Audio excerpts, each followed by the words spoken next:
Level up your LA Kings experience with the new Vivid Seats Elite Seats. All the on-ice Kings action with even more exclusive access. Enjoy great seats to the game along with premier dining inside the Lexus Club with all-you-can-eat food and non-alcoholic beverages. Plus, get a free Team LA Kings item and parking with your purchase. Score your Vivid Seats Elite Seats tickets today and earn rewards on each purchase from the only ticket company that rewards you for buying. Experience it live with Vivid Seats, the official partner of the LA Kings. You're listening to an LA Kings podcast. For more episodes of this and every other Kings program, visit lakings.com/podcast. You're listening to All the Kings Men, the official podcast of the LA Kings. Now, here's your host, Jesse Cohen. Welcome back, Kings fans. I am Jesse Cohen. This is All the Kings Men.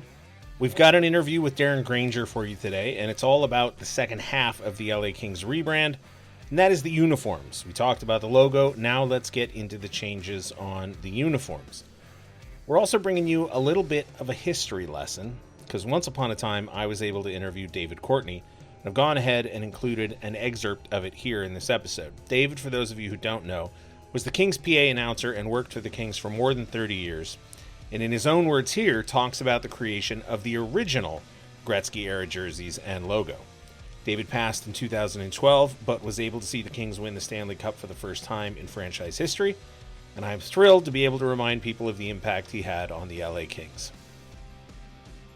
So I was in charge of the public relations department for the Kings and media relations from 85 to 89, and 88, 89 was the year that Wayne Gretzky was traded to the Kings. It was very surreal because at first it was just something that was hinted at, even in our offices, that gosh, this could happen, and then it became more and more apparent that it would. And I think I wrote the press release for the announcement probably 20 times, and refining it and such, and had it on my computer under lock and key, trying to hold it, and anything like that. The word is going to sneak out sooner or later, and just the deniability of trying to keep it quiet until it actually came time was so difficult.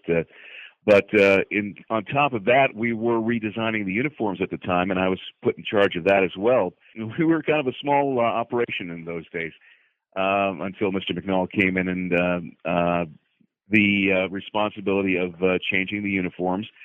And we didn't have a graphics department. We didn't have a big organization of designers come up with this. It was a jersey that Rogie Vachon had saw Luc Robitaille wearing when he was with the Hull Olympics and brought it back, and we kind of did a little bit of modifications to it with the league, and we got that jersey that Wayne wore that night. That was the first full designed jersey of that design. It came to the hotel about 2 hours before the press announcement that night, and put it on. And it was it was a scary time, knowing that we really didn't have a full jersey ready for him at the moment. For good or bad, now responsible for the league rule that a team can't change a jersey without giving at least a 2-year head start. So we're not waiting till the last second for the jersey to show up. Wow, that is fascinating. Yeah, but I've always wondered why the crown was so little in the Chevy logo. They call it the Chevy logo because it's what it sort of looks like. Right. Was that a league thing, or were there plans of actually having that crown be as big as it was with the purple and gold uniforms? No, that was kind of a design decision made by the Kings and the league to keep the old crown, but they wanted something to differentiate from the old purple and gold, and make it a new era. So the league kind of at first, I don't think, as I recall, the outside borders on the left and right side of the Kings was enclosed. Huh. So they decided to enclose it, and it kind of became the bow tie Chevy look. But that was all done, in a couple of conference calls with the league. All right, we're here today to talk about the jerseys. We've already discussed the logo. Joining me today, equipment manager Darren Granger. How are you doing? Sorry, head equipment manager Darren Granger. How are you doing? Good, thanks. And featuring Zach Dooley. How are you doing today, Zach? Jesse, I'm doing great. Very excited to dive into these things. So I said we're going to talk about the jersey, but we're actually going to talk about more than just the jersey. We're going to talk about all of the equipment other than the logo.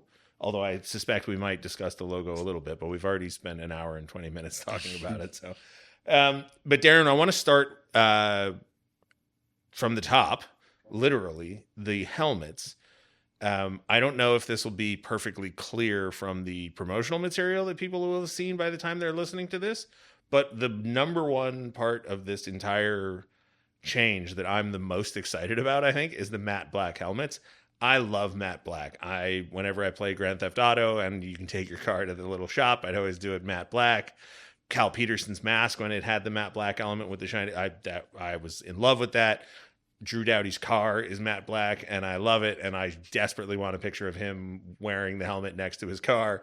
So whose decision ultimately was that to go matte black? Well, it was a group decision, with management, myself, and the players were quite involved when we started talking about making a change with the helmets. We looked at all of our helmets, at once with all the different jerseys to try and find something that we may be able to make a tweak on. And we kept coming back to the matte black helmet.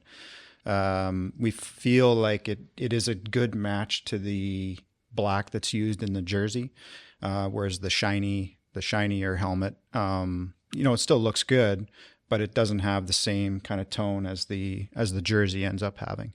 And we think it looks great. I think if we wanted to explore ever wearing the black, matte black helmet with the white jersey, I think it does look a lot better in that way.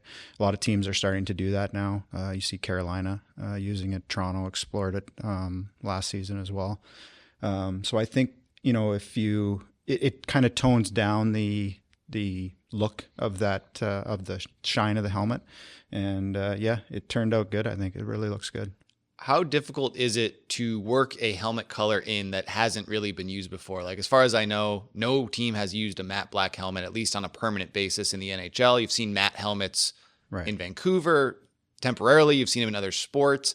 How difficult is it to try out and eventually work in a color that's not just off the shelf available? Right. Well, we were lucky in the fact that Vancouver and Tampa have tried the matte black helmet with their alternate jerseys.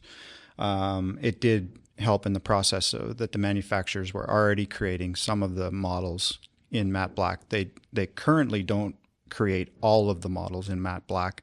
In fact, we're going to have a couple of players that they don't wear a model that, or they do wear a model that is not made right now, but the manufacturers are working quickly with us to be able to make all the models that they do and all the sizes. That's another thing for the manufacturers, because in the end they need to sell these helmets outside of pro hockey, and it is a big investment for them to create a new color. And so we were lucky the fact that those two teams had already started to wear it, and then we can kind of piggyback off of that and create the rest of the models. I hope I'm not asking you to speak out of turn, but in a previous life, I worked in branding.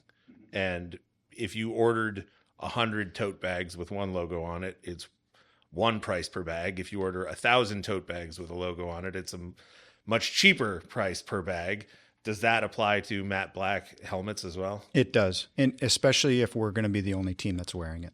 They obviously are in hope of being able to sell them at retail, but we'll be the marketing plan for that. We'll be the team that helps them to sell those.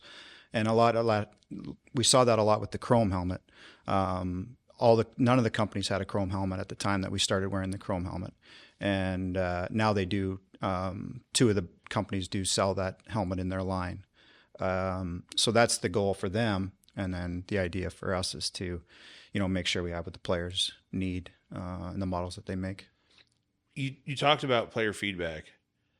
How much feedback is there, and how easy is it to tell the players, no, you can't have, whatever it is, a silver tinted visor or whatever they want? Yeah. I mean, for the most part, it works out that they see what other guys are wearing in the league and, that type of thing. But as far as the feedback with the color of the helmet with the uniform, we had a pretty big group originally involved in looking at what we were planning to do with the jersey. And then when we introduced the helmet, the guys really kind of took the helmet as, a real part of the uniform. That was the big change.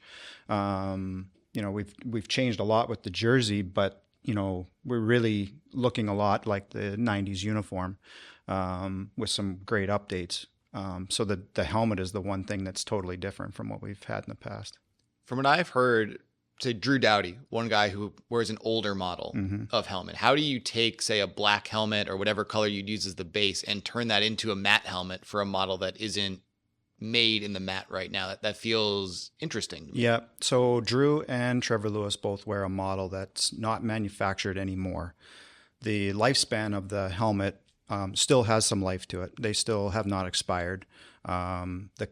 The company that makes that helmet, Bauer, no longer has black or white helmets at all. They have some colors that you can purchase, but no black or white. So I have some inventory of black and white that's not expired yet. And once they expire, then we'll be done with them. Those two will have to find another helmet to wear it, and they'll, at that time they'll find something. It won't be a problem. But for now, we'll likely, we will wrap their helmets. That is one thing we can do. We can't paint them. The painting takes away from the certification and voids that. So we can wrap the helmet. And teams have done that in the past, especially when we originally started wearing the chrome helmet. I think a year after Vegas introduced it with their minor league team, and all those helmets were wrapped at that time.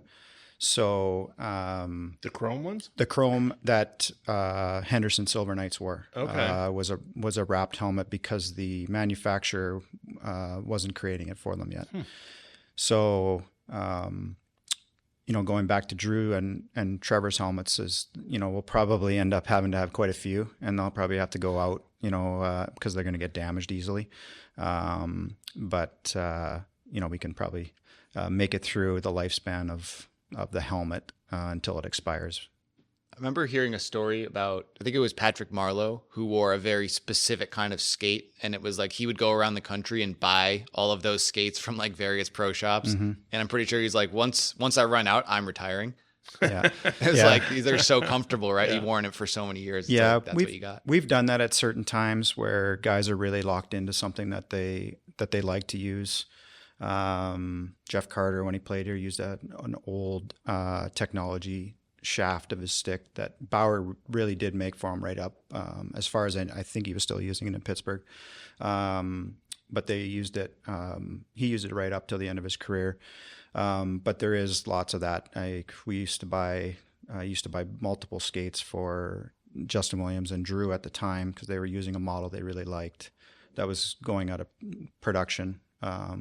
We didn't buy, for the rest of their careers, but we bought enough to get them through a couple years. But it does happen, especially with sticks a lot. It does happen. Marion Gabrick did that here. We ended up purchasing a lot of sticks so he could get through hopefully the rest of their career, which it did last long enough for him. But it happens with those older players. We don't have to spend a lot of time on this, but if somebody showed up and said they wanted to play with a wooden stick, I know it wouldn't happen. But. Yeah, it wouldn't happen, but we'd let them try. That'd be cool. That would be cool. Yeah. I'd like to see how hard they could shoot now compared to the player. I'd love to see. It would be a great comparison. McInnes fire that one off with a wooden stick? Yeah, for sure. I mean, I think now our guys they'd probably break pretty easily because I think the manufacturing processes have changed so much. There is still wood sticks out there for retail, but they're meant for retail. But it would be a cool, see, Kopi shoot with his stick and some 15-year-old. I think that's a content idea for us down the road. Just get a couple guys out there with like the old Sherwood Featherlights. And get a radar gun and go from there. All right, so let's get into the jerseys. We've got two of them. You can't see this. Apologies to everybody listening, but we've got a home version and a road version. The home version is Quentin Byfield. The road version is Drew Doughty. We've got him sitting on chairs here next to us. They are format-wise, to my eye, a former season ticket holder, fan of this franchise for ages, they just look like the jersey the Kings wore in the 90s. The two main differences I see are the collar and the number placement. Right. Are there any other subtle differences? I mean, the silver obviously is not gray; it's silver. Yeah, so that would be the biggest change that people notice. But it's but it's in our current uniform. The silver striping is going to be glitter and not matte silver that it was in the 90s. So that's, and that'll show up in the number and the name. Any of the silver that's used in the number and the name will be, a shiny glitter versus the matte gray that they used back in the 90s. And then the same with the logo. The logo has the glitter silver as the background, which will look, we think it looks a lot like our current alternate. This is a better material that we're using on this logo than we're using on the alternate. The alternate's, it looks great when it's brand new. And then as it's worn and washed, it loses its life, and we have to go through them quite a bit more than we like. So I think those are probably the biggest things on the look of the uniform. The neckline is obviously a little bit different. A lot of that is caused by the current jersey that we wear, which is now made by Fanatics, but is essentially the exact same jersey as as far as production as the Adidas jersey. So the neckline is different than the 90s for sure, but that's mostly caused by it actually is a total different built jersey than it was in the 90s. You're talking about the pieces of fabric and how they exactly, and how it's constructed, and there's different vents and seams and stuff like that than there was back then. I have one real quick question, and I know that you probably don't have control over this. It's honestly my only at this point complaint is too strong a word. Why do every team do collars that is one color in the back and a different color on the front? It's probably more of a design look than anything. It's league wide, right? It doesn't have to be. It can be created. So you held up the white jersey. It has a black collar at the back and then a finer pinstripe collar at the front. I think one thing that it causes a little bit in the front is the league logo is in the center, and obviously the league wants that to pop a little bit. So I think that may cause teams to go to the white on white or black on black in that case, and then have the different tone in the back. The one thing we really concentrated on with the neckline that we have some issues with our current jersey is we have the glitter silver in our neckline currently, and our players get a lot of jersey burn from that material because it has a bit of a rough texture. Yeah. So we removed that. That was a player-friendly one that we wanted to make sure we took care of. So I've heard that feedback in preparation for this, that's something that it's a piece of information really only you would have, right? Or you and your team would have. Mm-hmm. How do you go about kind of receiving that feedback? I'm sure over the years of like, hey, we don't like this. And now that you have the opportunity to be a part of a change, working that feedback in maybe with the business staff as like, hey, player performance, we would like to get away from this. Yeah, no, for sure. And there's been a few things over the course of the last few years where we've had issues with construction of the jersey, and the neckline with the glitter silver was a big one with the players, that it does sting when you get those jersey burns, and they last for a while around their neck. But we were also seeing them in the wrist as well. Not so much lately because of the cut resistant material as base layer has come in to affect a lot more the last couple of years, so we haven't seen that as much. And then the other issue we have with our alternate jersey is the lower striping. The glitter silver doesn't stretch as much and we have a pretty big stripe line in that jersey. And so the goalies especially have a tough time getting that jersey on. The white and the black stretch enough that they can pull it over, and the alternate is a couple of our goalies need help getting it on. How many games does a jersey last? It would last a long time. That's not so much the issue. It's more we generally get a lot of going to this burn terminology again. We get a lot of board burn, and that's when a player will get rubbed out on the glass or the boards with his jersey first, and we get a lot of tearing and in the shoulders and the bicep area and the elbow. And those, with the new jersey material, which Adidas introduced as a recyclable material, it doesn't rip as a repairable tear. it burns off. Like it leaves a hole that you can repair it, but it doesn't look great. So we don't go very long. The white ones, we used to dry clean them like constantly. Like as soon as, if a road trip ended, we would clean them as soon as we could. But we don't really do that anymore. I think we have a demand for game jerseys. And so we'll use, in a year that we have an alternate, we'll probably wear 3 to 4 sets of the white color and then probably only 2 or 3 of the black, depending on what we're, if we have any special events or anything like that. This is probably actually neck and neck with the matte black helmets for me as far as elements that I'm the most excited about. The piping is gone. Oh, yeah. From the day the piping was introduced, which I think was Reebok, right? Yeah. In 2006? That was the year that that Reebok started to make the jerseys. Yeah. And we had moved into the alternate jersey, which became our current black jersey. And then we obviously created the white jersey based on the black one. Right. I could not stand the piping. Yeah. It just drove me crazy. Never understood. It was just, I'm so thrilled to have it gone. Was there a world where it stayed? Like, was there a conversation of maybe it stays, or was it just like, no, we're getting rid of it? No, I think it never really was talked about. I think we wanted to keep with the tradition of the 90s jersey. I think the group that we had together, we find that the players that played here in the past are a big part of our organization, and we wanted to try and touch on all of the eras of the Kings in this new uniform. And that's why you see the 60s crown that's been recreated, obviously the 90s logo, which has been updated. We wanted to keep some elements of the current home plate crest in the jersey, and we think we created that in the center part of the logo. So we wanted to, really touch on all the eras of the Kings' history and make sure that we could try and combine it into one jersey.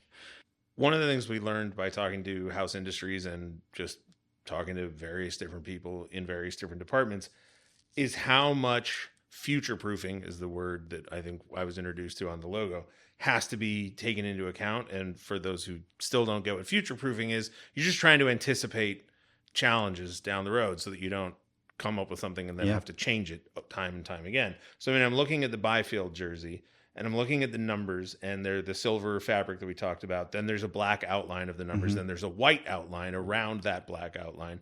And I know that we filmed players wearing the 2010 era jerseys but testing the numbers and the nameplates, presumably just for television, right? Because anytime there's an outdoor game now, the new trend is the numbers and letters are huge because the broadcast team is much further away. So how much collaboration is there between House Industries, you, Nick Nixon, Hoover, like the TV side? Like there has to be constant communication. There was a lot, especially with House. I think we were trying to make sure that we could create fonts and logos, especially, but the font of all the elements, the Kings branding, the number, the name, that it was consistent throughout. And we wouldn't have to look at maybe changing those things quickly down the road. And then we're trying to tie in elements from past era jerseys to try and keep it similar. So we're honoring those time periods. And I think that if we didn't have all those groups together, and then that on ice testing that you saw that we did was because we had a couple of numbers that we really liked that were up close when you saw them, like we're looking at them here and sitting on this chair. They looked awesome on the jersey, but we knew that they probably weren't going to work on TV. And when if you saw it up close or it was in a still, no problem. But as it's moving parts, like you mentioned, Nick trying to broadcast a game, those are all super important. And obviously there's visiting teams trying to broadcast our games and national. So it needed to be something that everybody could see. And, that day that we did those jersey testings, we had Robitaille in the 300 level, seeing what it would look like from a fan's perspective up there. So we really spent a lot of time trying to make sure that we got the right numbers and names on there. When you talk about the outgoing jerseys, the 2010s ones, it was an alternate that became the primary, and then you talked about the white jersey was made to replicate that in some ways.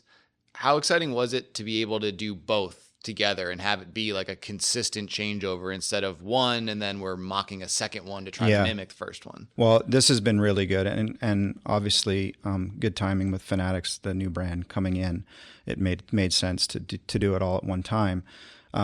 You're right. When we started the alternate jersey, which is the current black jersey, everybody really liked it. We wore it for a couple of seasons prior to wearing it full time. But what happened during that time, which was a great thing, we won 2 Stanley Cups in that uniform, which nobody wanted to. At that time, we didn't want to change the black one. We wanted, because of the history of winning, we didn't want to change the black, but we wanted to make the white jersey.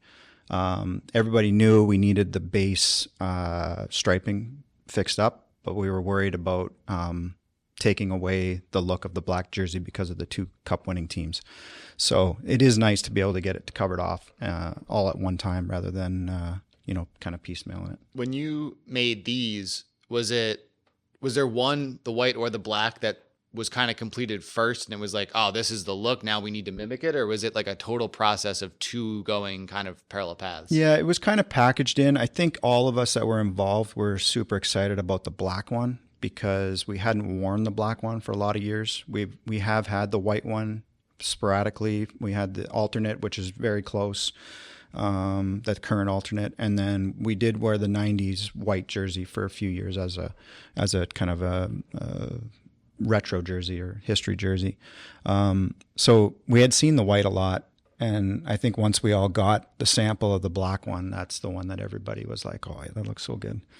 It's funny, when I was sitting in the stands, section 12, row 9, seats 1 and 2 back at the Great Western Forum, all I ever saw was the white one because that was the home jersey. They didn't swap dark and light on the road and home until much later. So I never really had much affection for the dark jersey because that was always the road. I never saw it, like TV and trading cards and whatever. But now that I see, I don't know why, because I've always thought that teams should wear light at home and dark on the road because that's how I grew up with it.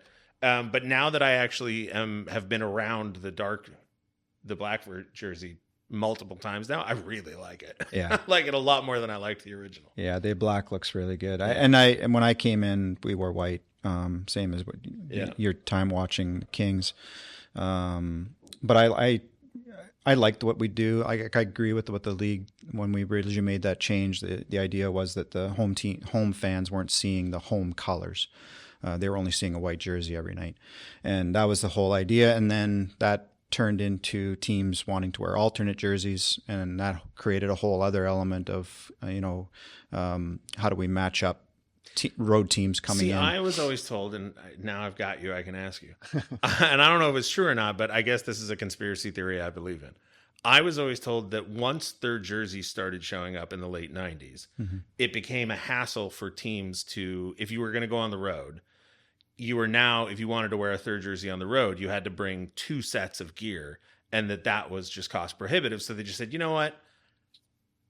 Part of that, we're just going to swap it to save money on laundry more than anything. Part of that was probably true at the time. Teams were traveling commercially back then. It wasn't quite as easy to take whatever you wanted on the road. I think it was more that the home team, the home color was, the one that the fans wanted to see, not just the white jersey every night. And I think that's the biggest reason why that change was made. I mean, you were in Vancouver for the gradient jerseys, right? Which ones? The gradient ones, the where one color at the top and another color we used down at the bottom. Internally we called that the salmon jersey. Okay. Salmon. The color was very close to salmon color. That's funny. That jersey, every team's got those jerseys. I think the Kings have it with what everybody knows as the Burger King jersey. I don't think internally we like calling it the Burger King jersey, but I spent a half an hour of this the other day just by myself. Apologies to everybody for this version, but like, there's no reason to call it the Burger King jersey. No. Burger King has never used a king as their logo, and their mascot, that big goofy plastic king head, they have a beard. That's Yeah, it. That's yeah. like the connection. It drives me nuts. Yeah. Well, in Vancouver, my partner and I, Pat O'Neill, that was the head equipment manager in Vancouver, we used to call the what is now their alternate jersey. We used to the black and the red and the gold with the skate logo. We used to call that the plate of spaghetti uniform because it looked like a plate of spaghetti. But now everybody loves it. It's back and everybody loves it. So it's fun. It's funny how that works. It took me years to realize that logo was a skate. Yeah. And that it said Canucks in the blade. Yeah. I had probably been watching hockey for 15 years before I finally was staring at it one day. I was like, oh my God. So let's get back to the Kings jersey. Sorry. So we talked to House Industries about fonts and how important they are. Mm-hmm. On these jerseys, just the logo alone has 2 separate fonts. Yes. Then there's the font on the nameplate on the back. And then Zach and I were talking about this before you joined us. There's also the font of the captain's letters. Mm-hmm. Is the font on the captain's letters the same as the nameplate on the back? It is slightly different than the nameplate, the actual player name. It is a closer font to what the shoulder number is as far as size, but obviously we're using a letter instead of a number, so it's creating a little bit different look. The other thing that we had on the current jersey, there's a seam that runs across the chest, the upper chest, and then our logo, we made the logo much bigger than what we have now, which is great. That was one big thing that we really wanted to focus on. Everybody likes the size of our alternate jersey logo, this overall size of it. So we wanted to duplicate that in the new jersey, and there isn't a ton of room between the logo and that seam for the captain letter and now for the advertising as well. So we had to take that in consideration. One of the things that I really didn't like about Reebok's takeover, it only happened to one team, but the Detroit Red Wings, because they shrank I don't know what you call it, the shell, the front shell, the letter had to move sides because the tip of the wing, they ran out of space. Now with advertising, and you see it on the Panthers jerseys in the Stanley Cup final, they've got the captain's letters, then the little cup logo, then the LaCroix thing on it. Has that kind of future proofing been taken into account? Yes, the advertising was definitely taken into account, and a look from the marketing side of where we place that logo was super important as well, obviously for the company that's on the jersey. I will gladly take on putting a Stanley Cup logo on the jersey and finding a spot for it. I mean, it's only 3 players on the team that have to worry about it. That's right. Everybody else just gets... Yeah, we can move that A or C over just a little bit to make room for that. How much input did you have on decisions on the font for the numbers and the captain's letter? And I keep saying nameplate. It's not a nameplate. It's just the name. The name, yeah. Quite a bit. I mean, we had a good group of people in the organization that obviously have a lot of say and as much say. I think House really helped kind of get things dialed in because there's a lot of fonts out there and it can get carried away. We did want to keep with the tradition of the style of number that we used, which is very close to what was used in the 90s. It's not exactly the same, but I think from a fan perspective, if you saw it at a game, you might not necessarily know a total difference. We tried a lot of different looks of changing the font, and everybody's eye kind of came back to the traditional type number that was worn back in the 90s versus totally changing it. We felt like we were using somewhat of a retro historic, we think a very historic jersey, especially in Kings history, but it also was a big time of that uniform in league history. And I don't think anybody that was in the group, even House included, really wanted to step too far outside of really altering that number. So we've got 2 of these jerseys in the room. A lot of events kind of coming up in the NHL calendar. Draft, development camp, free agency, players will be coming into the organization who would maybe be modeling. How many of these jerseys exist that you know of, and how many have you created of the ones that exist? There's not very many in existence. They're going to be here soon, but they're not. We'll have them at the draft. Those any draft pick that we have, we'll have the new jersey in black. for that. We only have 2 white jerseys, and I have a few black ones that we've used for promotional stuff. Is this one of them? That is one of the white ones. Jesse was given very strict instructions, like, do not F this up. Yeah. I was given custody of the There's jersey only 2. last night, and I had nightmares. Yeah. Literally Well, about I can losing tell it. why, because the other white one that we currently have has been altered about 10 times for different promotional and marketing things. So the Dowdy one is a real deal one. That one is exactly the way it'll be worn, as is this Byfield one that's here today. But yeah, the next thing will be the draft, and then development camp. We're still, because of production, we'll have a kind of a hybrid practice jersey. It'll have the new logo on the front, but it'll have our old, which would be our past season's numbers and names on the back. The very first leak that I saw about the Fanatics changeover was that they had already decided on a template for practice jerseys, and that every team would essentially have the same. It's a circle with the logo and the thing. Has that been... The Fanatics practice jersey is it is different than the Adidas one. Still made in the same manufacturer is still building the jersey. The front logo is different, I think much nicer than the Adidas one was.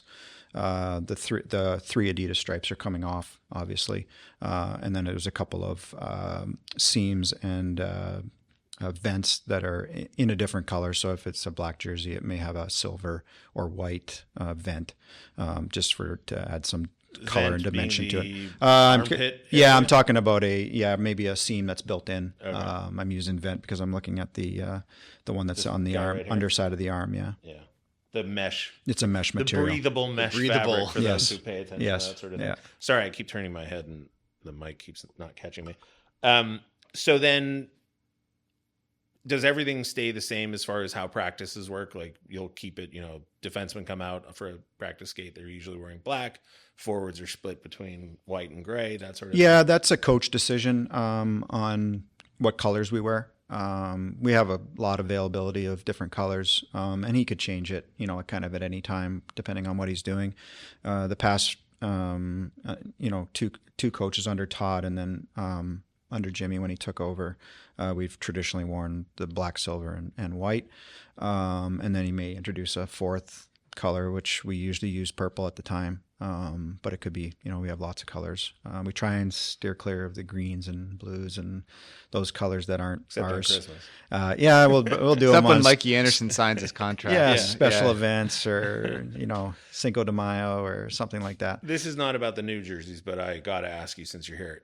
It blew my mind, I think it was this year, when I realized that the red non-contact getup is not red. Yeah. For every team. Yeah. I got so used to saying red non-contact that I just assumed every team did it, but no. No, not. I mean, it could be different from team to team. And we've, since I've been here, we've always done the red non-contact jersey, and we don't use it for anything else but that. So if Jimmy needed a line in a different color, we wouldn't use red. We'd use, purple or gold or green or blue. Those are our other colors. But we don't use them very much. When Darren was coaching here, we used all the colors. Like a training camp, you'd see every color out there. Just the way that he liked to decipher the lines. I just always assumed it was red for stop. Like it was supposed to make a player think about a stop sign or a red that's why we do it. And you could do red shirt in football, that type of thing. Yeah. All right. So back to these jerseys. There's really only. I have somehow gained the reputation of being negative and disliking everything. I don't think it's accurate, but it is what it is. So everybody, when we finally saw them, everybody wanted to know what I thought about it. And I think everyone was expecting me to be like, it's terrible, I hate it. I actually really like them. Good. The only two notes I had, one was the collar, and I've just had to accept that it is what it is. The other one, and most of these comes from me playing EA Sports NHL franchise over the years and going into franchise mode and trying to make my own jerseys. It drives me nuts that I can't put the numbers in the stripe on the sleeve. Okay. Because that's how it was in the 90s. It was, yes. And in Reverse Retro 1.0, same thing. Mm-hmm. Is there a design reason or a functionality reason not to do that anymore? It can be done. The stripes can be moved higher. With the way the jersey's built, this is the best way to put the stripe in because it matches the elbow, the way the elbow's sewn into the jersey. And then obviously if we were to put the number in it, the number would be dropped into the elbow, and Nick would be mad at me for not being able to see a number on the side of the jersey. So I hadn't even thought about that. The explanation I was given was that it just because the numbers are stiffer, and I know this from having worn jerseys growing up, it does. Yeah. You talked about that burn on the skin. You don't get it obviously at the elbow, but it does rub against your pad and it's uncomfortable. It would be kind of feel bulky in there if we were to do it. But the biggest reason was you wouldn't see it as often because the guys are always moving that part of their body. Right. Yeah. And if you're Nick Nixon and you're trying to call a number and you can't see it because the guy's arm is. So that's it. Complaint retracted. Yeah. Yeah. Well, that's good. Now we're down to 1. That's pretty good. And I mean, I've just accepted that's the league logo. That's Listen, I miss the days when the league logo was orange and it would have popped on its own. That would have popped on our jersey, no doubt about that. That would have stood out. That's for sure. Yeah. So the draft, who gets the briefcase handcuffed to their wrist? To make sure that. Well, yeah, for this year, it's definitely really important for our first round pick that they're going to be the first. Really, I mean, besides some marketing and promotional stuff we've done, that's going to be the first player that pulls this jersey on. So that's pretty cool for that player.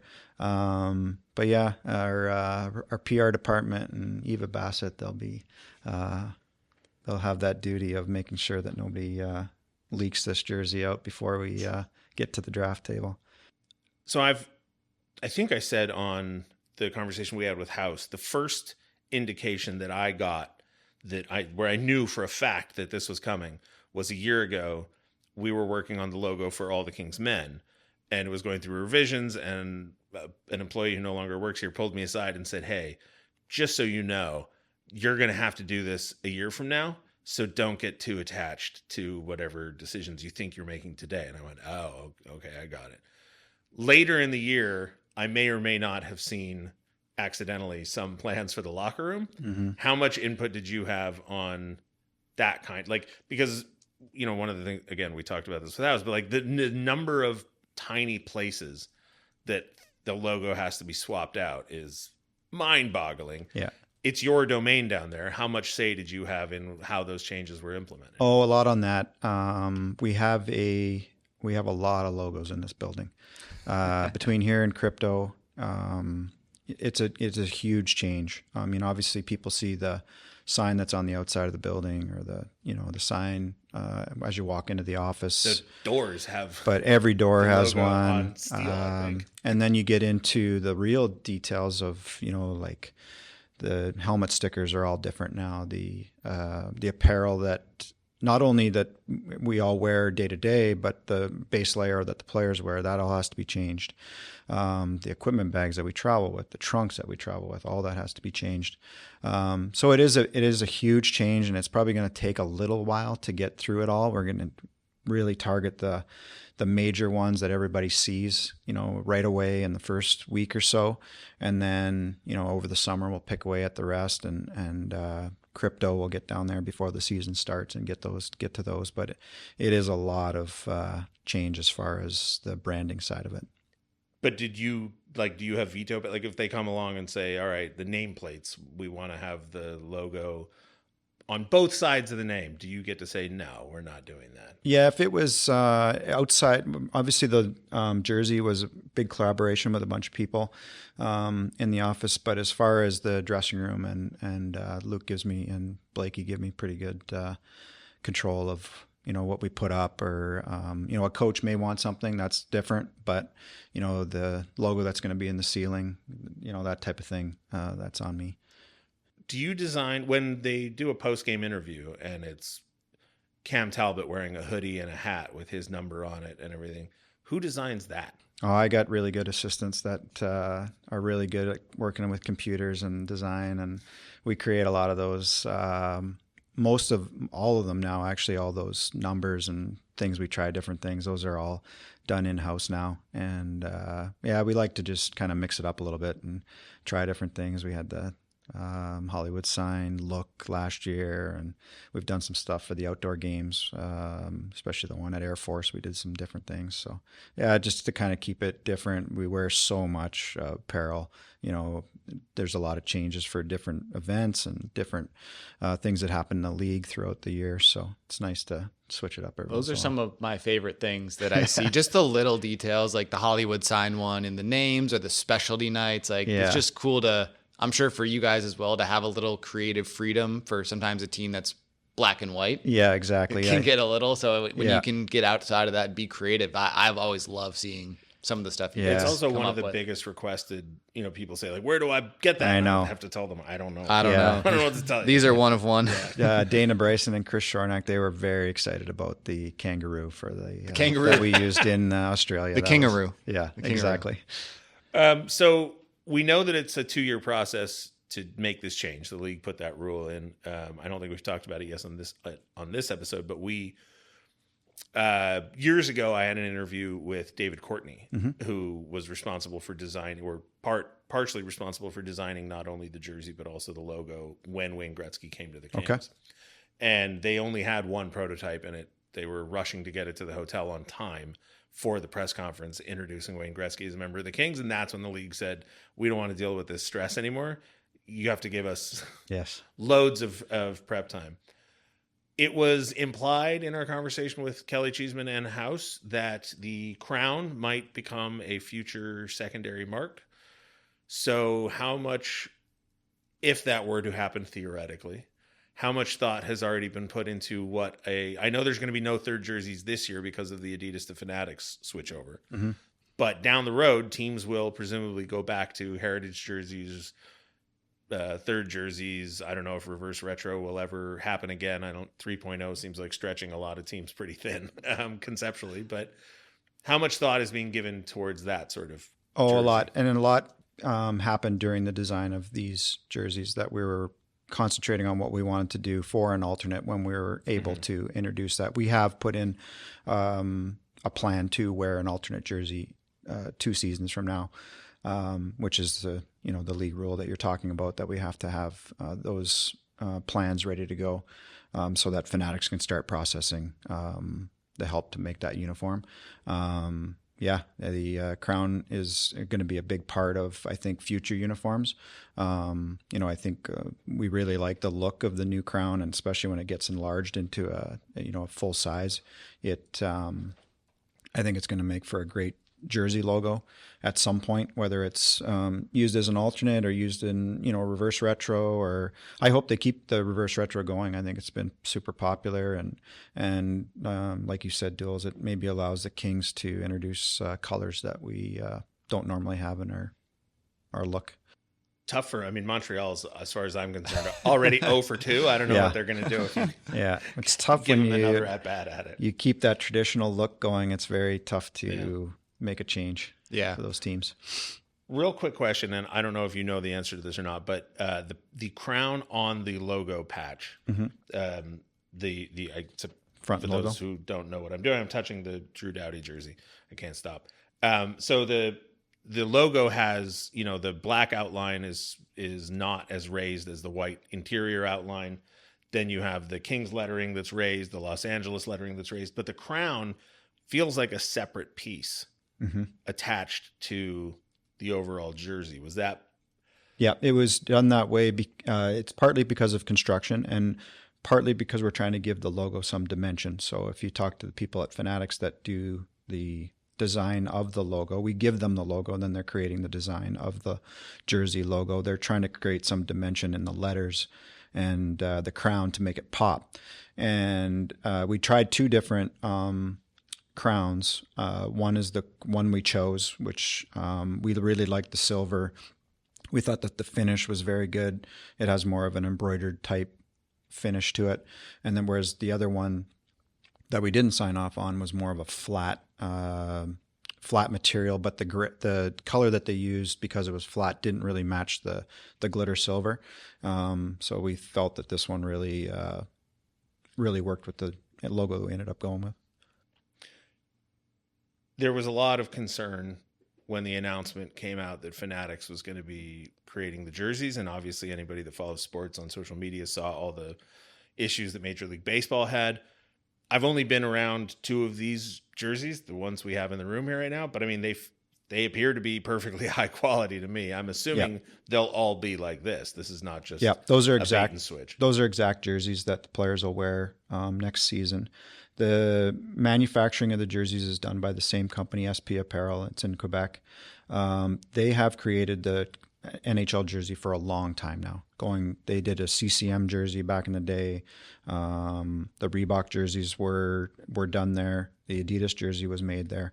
So they know the jersey the way it is that you see here today is exactly the same as what the Adidas jersey was, except for the logo that's on the back. The Fanatics logo replaces the Adidas logo, and obviously our design is different, but that's team by team. I hope this doesn't feel like I'm coming off as a shill, but these do feel to me like really high quality jerseys. There was a time, I can't remember if it was when Reebok took over or maybe when Reebok went to Adidas, but this fabric that's in the vents, people can't see, but it's, if you were playing pickup hockey and you went to buy a jersey at a, pro shop, most of your casual jerseys are this fabric, right? It's more breathable. It feels less like fabric and more like plastic. Yeah, not plastic, but right. It's a very good uniform. I think when Adidas took over, they created a good material uniform that the guys like, that doesn't get too hot, but still holds up well, pretty well to the cuts and burns that I was telling you about. I think the jersey you're talking about is the Reebok 1.0 jersey. It was horrible, and I think anybody at the league level that was around when that jersey was designed, that wasn't team design, that was league designed at the time with Reebok, and I mean, I think they'd even tell you now that was a bad jersey, and in fact, we only wore that jersey for, I want to say we only wore it for maybe 10 games, maybe. We wore it it was introduced at training camp.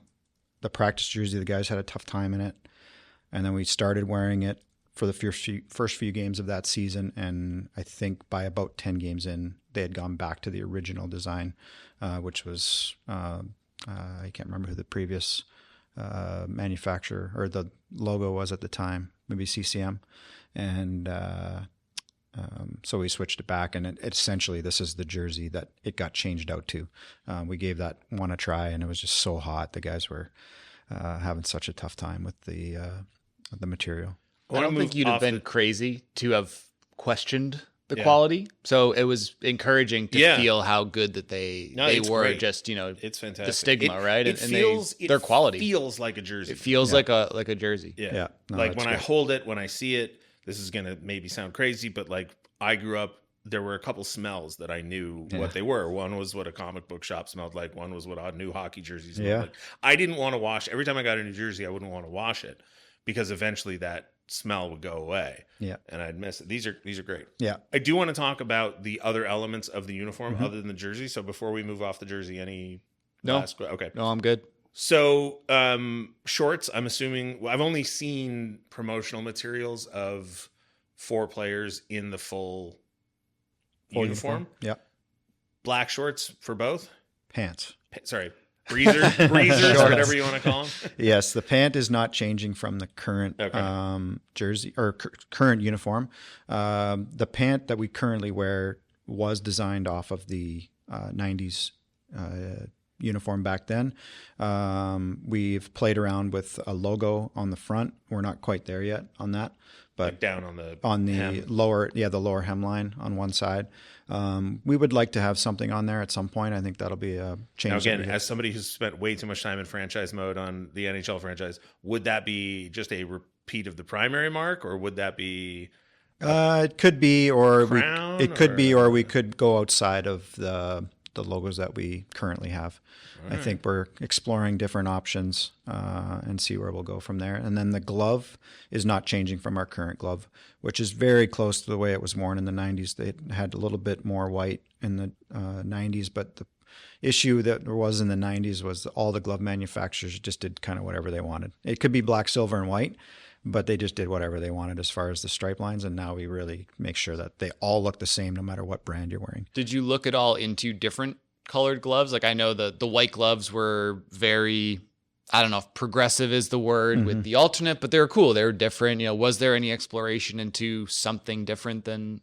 We did look at it. I think when you look at the white glove, it is a tough glove to wear on a full-time basis. It works pretty well as an alternate or a one-time glove, but it is a tough one to wear constantly. It's hard to keep clean.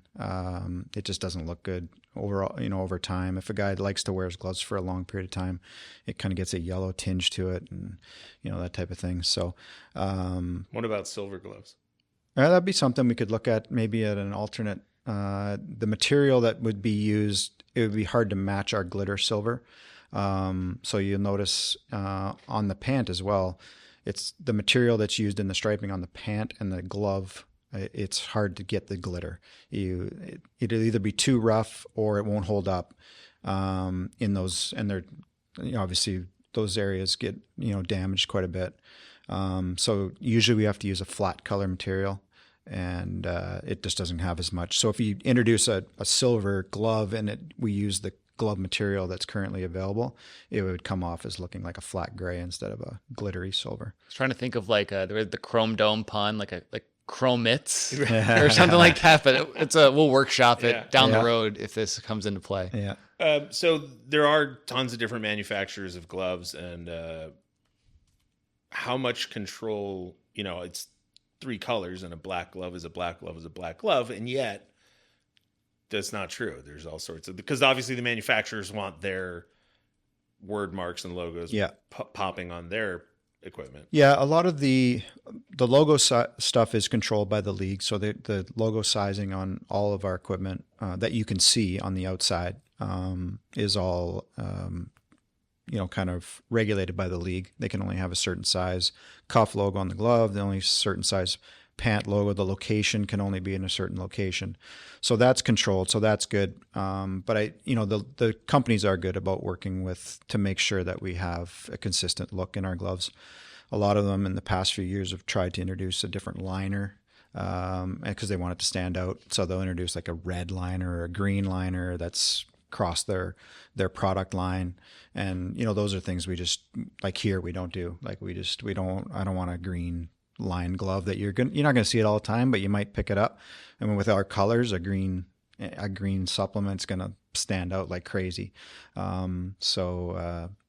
But they are very good about working with us to make sure that everybody looks the same. It's like a dress shirt when you look at like those kind of like the inside of on like white shirts, people have like the colors now, and it's like, you don't see it all the time, but it would stand out with our colors. Very much. I think the final element that we have to talk about is a sort of perfect encapsulation of the entire thing, because it's the socks. Mm-hmm.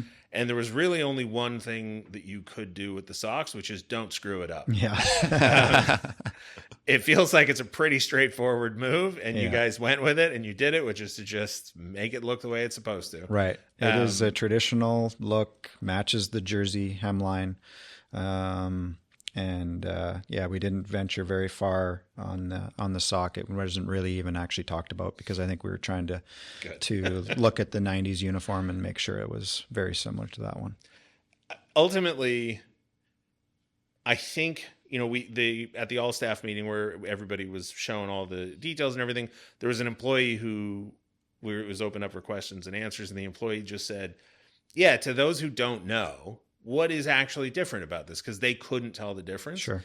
And I think that's the strongest thing that I can say about this entire thing, is that if you are not inclined to pay close attention, it just looks classic, right? It just looks great. And yet, if you did want to look into it and start asking questions, and now we've done basically 2 hours on this whole process, you find out, even though it could be accused of going, oh, they just brought back the 90s or whatever. But finding out how much intentionality there was from the font creation to the placement of everything, and the lines are even on the home version and the road version, and it's all symmetric. I mean, Yeah, we spent a lot of time on the little parts of the logo, especially like the Los Angeles. We spent a ton of time on what that should look like. Should it be bolder? Should we keep it the same? Should it have a different font? And to the eye, it's going to look to a lot of people like not a lot has changed, but there is a ton that's changed in that logo. The shadow lines are different on the King's word mark. The shadow lines are different on the fast speed lines. We thought that the shadow line, the white shadow line that's on the jersey that I'm looking at, the white jersey, the shadow line used to be on the front side of the King's letters, and we questioned why it shouldn't be on the other side. If we're moving in a fast direction, it probably should be on the back side. Right. And so we think those little tweaks that maybe will introduce some new things that people enjoy in the jersey, and it did take a lot of time to get through these little small things, but we think we created a really nice uniform. That to me is probably the coolest part of being in these interviews and seeing this, is those little details that, like, I think we were talking about it off air, like when these logos and leaked, 85% of it is going to look the same, but it's the other 15% that is the coolest 15%, hands down. And that's what's been so exciting, is those little things that I would never think about. The shadowing on the left, like that's so cool to me, and to see it explained by people who are, it's just fascinating. Yeah. And I think a lot of it comes down, like when you start talking about apparel, like an embroidered logo on a golf shirt looks totally different than a hat logo to a logo that's placed large on a T-shirt. So Jesse's Yeti. Yeah. Yeah. Yeah. We all talked of this about stuff. the difference between full color and one color. It's versions of the logo. it's very hard to get it the same consistent throughout everything that's used. Signage we talked about a little bit, but when you start talking about all these little tiny marks, it to make sure that the little details got done in the jersey uniform was one thing, but then it had to replicate in a whole bunch of other processes. I'm thinking of Quentin Byfield's goal against Columbus, and it's so impressive and it's so incredible. And then you say to yourself, well, if he was given 100 chances to do that goal again, could he do it? And the answer is probably not. But if he did, I feel like I realize now I do sound like a shell, but I don't care. This jersey compared to the 90s jersey feels a lot like that to me. It's like, yes, at some level you are just trying to recreate this one incredible thing, but I feel like you've done it and improved it. And to be fair, the part of me that has gained that reputation of being someone who is critical and doesn't like things was nervous. Yeah. And when I did find out that this was actually going to happen, the first thought that came into my mind was, the team has had 5 different looks basically over the years, or logos, whatever. And in my opinion, not all of them were great. And the last 30 years, I'd argue, from my personal taste perspective, they got progressively worse. I did not love the 1998 rebrand with the shield and the line with the sunglasses. Not a huge fan of that. Not a huge fan of the home plate. But as Kelly and Andy said in our other conversation, if a team changes the logo 2 days after the change happens, that's just the logo that your team wears. You're not really thinking about it. And I think most people don't choose teams based on their logos. I think we created a logo that, obviously it's very looking of the 90s uniform, but we took some things from our entire era, entire history, and tried, you commented about the 2000s jersey. The silver came out of that jersey, right? Like the glitter silver ended up coming out of that uniform and is created into the current jersey that we have now. So I think if you look at all of the eras of all the jerseys, we maybe didn't get something out of every one of them, but we grabbed the main elements, which was, the silver, the crown. There's no sash from the... we maybe didn't get we didn't do anything with the Burger King head, but we also got a lot of great updates in this one. And I think it encompasses a lot of the history of the Kings. No urge to put Los Angeles in the hemline. Yeah, I never liked that one either. Well, I got to say, out of 100, I give it a 99. Great. Because it's 99. So and the 1% was league driven, No, it's just Collar a Wayne specific Gretzky joke. Oh, there you go. Okay. I think Wayne will be proud of this jersey. Yeah. I There we think go. He'll really like There we this. go. Well, he recently gave an interview where he said in his heart he was an Oiler, so I don't know. Yeah, I know he's still proud. He and I are on the outs. I don't know if he's aware or not, but Darren Granger, thank you so much for your time, and thank you for creating a jersey and a uniform. My urge is to call them kits, but I'm also trying not to pretend like we're soccer. So. Yeah, let's go with uniform. All right, uniform. Uniform it Thank is. you for creating a beautiful uniform. Thank you, guys. Dooley, thanks for joining me. Hey, thanks Kings for having fans, me. thanks for listening.